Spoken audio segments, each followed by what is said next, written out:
For 75 years, the United States have children migrate from the east to the west. This is the Orphan Train Movement. It happened between 1854 and 1929.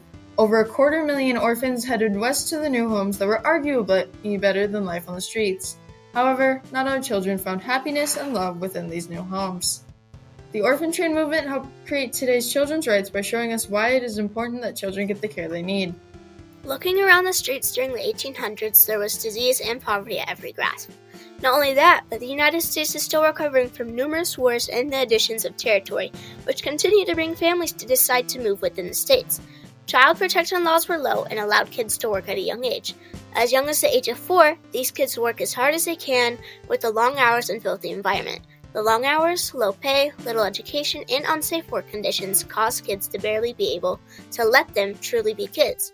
Paperboys, miners, messengers, shoe shiners, chimney sweepers, and factory workers were all jobs these children would take for the better of their future. Ragged young girls who had nowhere to lay their heads, children driven from drunkards' homes, orphans who slept where they could find a box or a stairway, boys cast out by stepmothers or stepfathers, newsboys whose incessant answer to our question, "Where do you live?" rung in our ears. Don't live nowhere. Little bootblacks, young peddlers, canal boys who seem to drift into the city every winter and live a vagabond life. Pickpocketers and petty thieves trying to get honest work. Child beggars and flower sellers growing up to enter courses of crime. The Dangerous Classes of New York and 20 years' work among them. Chapter 8. Charles Loring Brace pioneered the social working industry. Brace was disgusted by the way people treated poor children and orphans. He thought that they needed a better environment to grow up in. In 1853, Brace established the Children's Aid Society. He came up with the idea of sending these children out west to live with families who need extra help around their homes and farms. The idea of who would be sent and expanded to homeless kids with only one parent, and those without parents entirely, which became known as the Orphan Train Movement.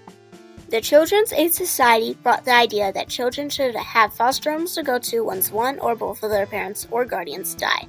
It also brought the idea of asylums and community homes to be established not only in the U.S., but in other countries as well.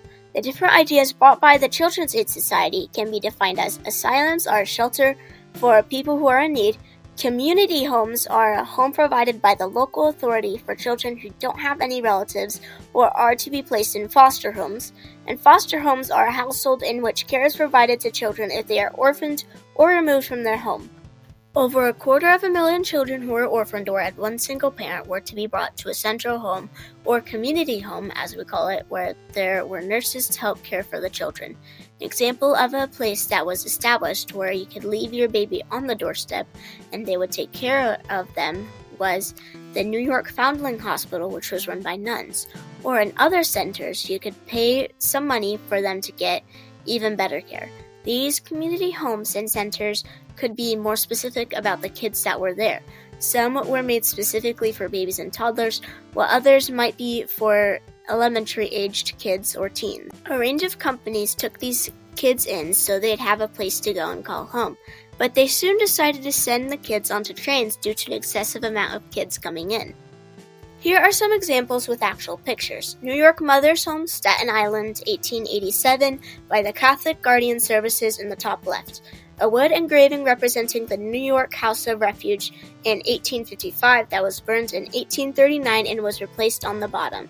And Children's Village in New York on Amsterdam Avenue and 176th Street, 1890. That also notably moved 6,323 kids to families through the orphan trains on the right. In 1854, newspapers across the East and West sent out articles about trains that would solve the overpopulation problem in New York and other states. They described the large trains that would take all of the orphans without homes to a better place with new families. Thousands of trains would be sent out to collect the children. During this time, kids were stuffed onto these trains. They tried to keep siblings to be in the same town, but not all of them were lucky enough to be near each other. Kids lost contact with whatever family they had left, if they had any. The idea was to send these kids to more rural areas so that they could have a roof under their heads, food, water, and in turn, they'd help families with their farms and whatever they wanted help getting done. Towns would be able to mail an application to have a train find their way over so the people who live in the town or nearby could claim a kid. The kids would be taken off the train and be able to change into better clothes so that they could be brought to a room for possible parents to select who they wanted. The whole ordeal left many children confused and concerned. I do remember the children milling around outside the train, waiting to be assigned our seats. The big problem was that you never knew what the future held for you. You had no idea what the future ever held for you, and that was a great concern and a great worry. Lee Nailing, an Orphan Train writer. I just finished eating, and this matron came by and tapped us along the head. You're going to Texas, you're going to Texas.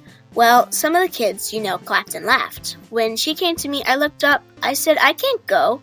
I'm not an orphan. My mother's still living. She's in a hospital right here in New York. You're going to Texas. No use arguing. Hazel Latimer, an Orphan Train writer. More kids would be sent off across the states with each other. Some could have a few items such as a Bible or a book and some clothes. One set of clothes to be fancier at the setup place and another for casual wear. Age groups, genders, and races were separated as best as they could on the trains. Each train would have a specific age group with mixed gender. When they were off the train, they were claimed by family as if they were an item in an auction. These kids were obligated to stay in the homes until they were 18. During this time, the majority of the kids that were given a home had to work hard to stay. Some were given harsh treatment such as abuse, neglect, or heavy labor. Due to many kids being on farms and away from big towns, the kids were allowed to be treated this way. Not a lot of the kids were able to stay after they were 18. Many were kicked out and forced to be alone to survive. The fall of the orphan trains brought the rise in protection laws for kids. In 1895, a passed law in Michigan was one of the first of many laws passed when it came to the orphan train movement. This led to a decline of the number of orphan trains. That law required institutions to place bonds with local judges for each kid who was placed in an area. By 1901, Missouri, Minnesota, Indiana, and Illinois passed laws requiring higher standards for adoptive homes and families. Nebraska also passed a law requiring proof of guardianship for illegal adoptions. Kansas passed a law requiring authorities to investigate all organizations placing children within the state. In late 1904, President Theodore Roosevelt was made aware of the ordeal about the Orphan Train Movement and sought to have a conference about it. White House Conference on Care of Dependent Children. The meetings continued to occur even with the changes of presidents for 50-plus years and brought new regulations and laws for children. By 1915, laws were passed in some states that allowed them to investigate even more about how the children were being transported on the trains than certain organizations. All of these laws were passed in the knowledge that society was changing, and the same for their understanding of children's welfare. The kids did not have parents to care for them in good quality before being sent out on these trains to their new homes. There weren't many laws to protect these kids from the outside world. These children were stealing to fend for themselves until the idea of these communities came into being.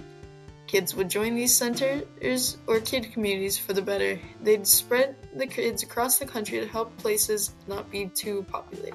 More and more kids would be spread across the U.S. to the point where the states had become aware of the negative aspects of the program, so they created laws to protect the children from trouble. For kids to have child protection laws in the United States, the Orphan Train Movement would have had to happen, or else it would have happened later in history. In the end, these trains helped create the foundation for children's rights and the required care that children needed. It also aided in the mindset that it is the people's responsibility to make sure that children are in a safe environment. Without these moral obligations, the world may have been very different, with many children roaming the streets without anywhere to turn.